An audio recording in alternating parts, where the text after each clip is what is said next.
এটা হচ্ছে আমার ছোট ভাইয়ের মেয়ে, এতটাই দুষ্টু কি বলবো। দেখেন কি করতেছে, রাস্তা দিয়ে দৌড়চ্ছে, ফাজলামো করতেছে।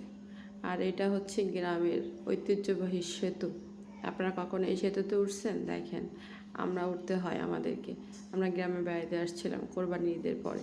তো ভিডিওটা অনেক দিন পরে ছাড়লাম, আসলে একটু ব্যস্ততার কারণে ছাড়তে পারি না, যে কোনো কারণে যাই হোক। তো দেখেন এটা দিয়ে পার হওয়ার এক্সপিরিয়েন্স কাদের আছে বলেন তো? অনেকেরই আছে হয়তো বা। যাই হোক, দেখেন কতটা সুন্দর পরিবেশ। এটা হচ্ছে একটা খাল, তো খালের পানি এখন কমে গেছে, জোয়ার আসতেছে, যার জন্য একটু একটু পানি আছে। তো সারা বছরই পানি থাকে কোনো না কোনো সময়, কখনোই শুকায় যায় না, যার কারণে এই সেতুটা রাখতে হয় পারাপার হওয়ার জন্য। দেখেন আমরা এটা দিয়ে পার হই।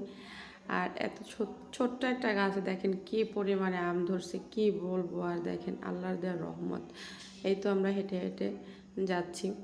গ্রামের বাড়ির এই পিচ রাস্তাতে হাঁটার মজাটাই আলাদা। ভালো থাকবেন, আমাদের জন্য দোয়া করবেন। আল্লাহ হাফেজ।